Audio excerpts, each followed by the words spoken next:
नमस्कार साथियों, मैं मनीष भारती संस्कृति आईएएस प्लेटफॉर्म पर आप सभी का स्वागत करता हूं। साथियों, आज हम चर्चा करने वाले हैं भारत के मेडिकल को लेकर के। यहां पर देखेंगे दुनिया में भारतीय दवाओं की मांग जो है वह बढ़ गई है और यह भारत के लिए एक शुभ संकेत है। इस पर हम विस्तार से चर्चा करेंगे। उससे पहले आपके लिए एक सूचना है, संस्कृति आईएएस के द्वारा स्वतंत्रता दिवस के अवसर पर आपको डिस्काउंट दिया जा रहा है। विभिन्न कोर्सेज पर 75% तक का डिस्काउंट दिया जा रहा है।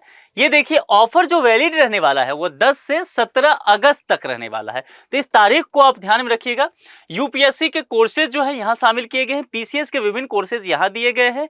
इस विषय में विस्तृत जानकारी के लिए 9555124124 या फिर sanskritIAS.com पर विजिट करके आप जानकारी लेकर के नामांकन करा सकते हैं। यहाँ देखिए, आज इस खबर को प्रमुखता से सभी जगह प्रकाशित किया गया है।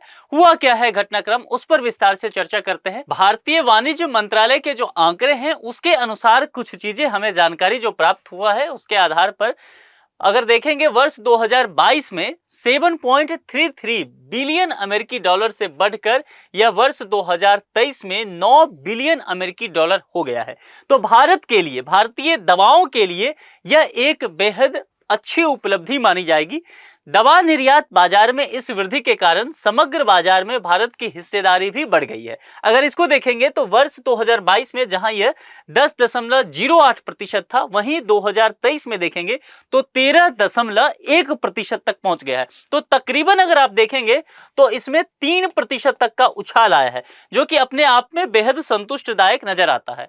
अब देखिए, भारत अमेरिका के लिए खुदरा बिक्री हेतु रखी गई दवा का तीसरा सबसे बड़ा आयात स्रोत भी हो गया है। पहला कौन है तो आयरलैंड है और दूसरा स्विट्जरलैंड है। ठीक है, भारत से इटली को एंटीबायोटिक्स निर्यात में भी वृद्धि हुई है, यह दिखाया गया है। देखिए, वर्ष 2023 में जो है यह बढ़कर के 23.34 मिलियन अमेरिकी डॉलर तक पहुंच गया है, जबकि अगर 2022 में देखेंगे तो यह केवल 11.48 मिलियन अमेरिकी डॉलर था।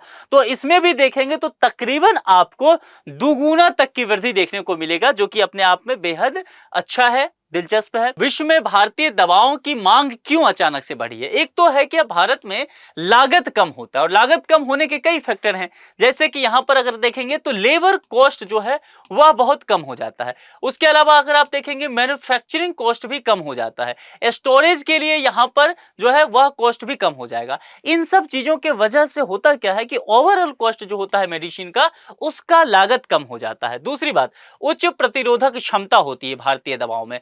तो ये दो वजह एक ऐसा हो जाता है जहां पर डिमांड को बढ़ाएगा, समय पर उपलब्धता हो सकता है ना। अगर आप देखेंगे, आपको ध्यान हो, कोविड के समय में भी भारतीय कंपनियां जो है वैक्सीन बनाने में बेहद अग्रणी रही, और सिर्फ अग्रणी ही नहीं बल्कि हमने बहुत सारे गरीब देशों को सप्लाई भी किया था। तो यानी कि हमारे पास जो है उपलब्धता रहा, इतने लैबोरेटरी हमने तैयार कर लिए हैं, इतने ज्यादा मेडिकल कंपनीज हमारे पास अब है कि जो यह काम कर रहे हैं। और दवाओं के प्रामाणिकता की बात करें तो जो यूरोप का स्टैंडर्ड है, अमेरिका का स्टैंडर्ड है, लगभग हमारा वही स्टैंडर्ड है। वहां पर हमारी दवाओं की मांग इसीलिए बढ़ भी जाती है। भारत में दवा उद्योग के विषय में जरा एक नजर डालते हैं। देखिए, विश्व स्तर पर जेनेरिक दवाओं का सबसे बड़ा प्रदाता है और अपने किफायती टीकों और जेनेरिक दवाओं के लिए भारत पूरी दुनिया भर में जाना जाता है। ये चीज तो हम पहले से भी जानते हैं। फार्मा क्षेत्र वर्तमान में भारत के सकल घरेलू उत्पाद यानी कि जीडीपी की बात की जा रही है ना, लगभग 1.72% का योगदान देता है। हम कोशिश कर रहे हैं कि इसमें और ज्यादा बढ़ोतरी हो सके, क्योंकि मेडिकल टूरिज्म जो है भारत में लगातार बढ़ता जा रहा है। लेकिन वहां तो हमने संतुष्टदायक काम कर लिया है, यहां पर भी हम कोशिश कर रहे हैं कि हमारे जीडीपी का अगर देखेंगे यहां पर 1.72% है, इसमें और ज्यादा वृद्धि होता है तो हमारे यहाँ बेरोजगारी की समस्या भी हो जाएगी कम, यहाँ के लोग ज्यादा स्किल हो पाएंगे और हम आर्थिक समृद्धि के साथ साथ आर्थिक विकास के पायदान पर आगे बढ़ पाएंगे। भारतीय दवा क्षेत्र विभिन्न टीकों की वैश्विक मांग का 50% से अधिक की आपूर्ति करता है। अपने आप में देखिए, ये बहुत बड़ी उपलब्धि भारत के लिए है। यहां पर अगर आप देखेंगे इंडियन फार्मास्यूटिकल मार्केट देखेंगे और ये यूएस डॉलर में है, बिलियन में दिखाया गया है। तो किस तरह से 2021 में जहां 42 तक ये मामला था, बढ़ते हुए 24 में 65 तक पहुंच गया है। और ये बताया जा रहा है कि 2030 तक, ध्यान दीजिएगा किस तरह से ग्राफ जो है अचानक से बढ़ रहा है, 2030 तक यह 130 यूएस बिलियन तक ये मामला चला जाएगा डॉलर में। अब देखिए इस ग्राफ को सीधे तौर पर अचानक से इसमें काफी उछाल देखने को आपको इसमें मिलेगा। तो लगातार जो है यहां से यहां 2021 से 24 तक जो बढ़ोतरी हुआ, और उसके बाद अचानक से हमें बताया जा रहा है कि 24 के बाद जो है 30 तक हम लोग काफी अच्छा विकास करने वाले हैं इस मामले को लेकर के। अब यहां पर देखिए इस क्षेत्र में बढ़ावा देने के लिए भारत सरकार भी लगातार प्रयास कर रही है। सरकार के प्रयास को देखेंगे तो यहां पर उत्पादन आधारित प्रोत्साहन योजना भी बनाई गई है, उत्पादन इकाइयों को जिसके तहत बढ़ावा दिया जा रहा है।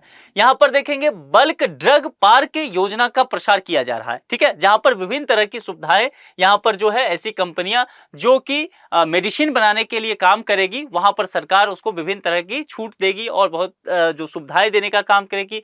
इसके अलावा देखेंगे फार्मास्यूटिकल्स उद्योग योजना को और ज्यादा मजबूत करने पर सरकार काम कर रही है। इसके लिए अलग से पॉलिसी मेकिंग पर सरकार लगातार काम कर रही है। मेडिकल वीजा को लेकर के लगातार चल रहा है। तो मेडिकल वीजा के लिए सरकार जो है इस प्रक्रिया को, कोई व्यक्ति हैं जो मेडिकल वीजा लेना चाहते हैं तो सरकार इस प्रक्रिया को, वीजा लेने की जो पूरे प्रोसेस है उसको लगातार और ज्यादा सरल बनाने की कोशिश कर रहे हैं।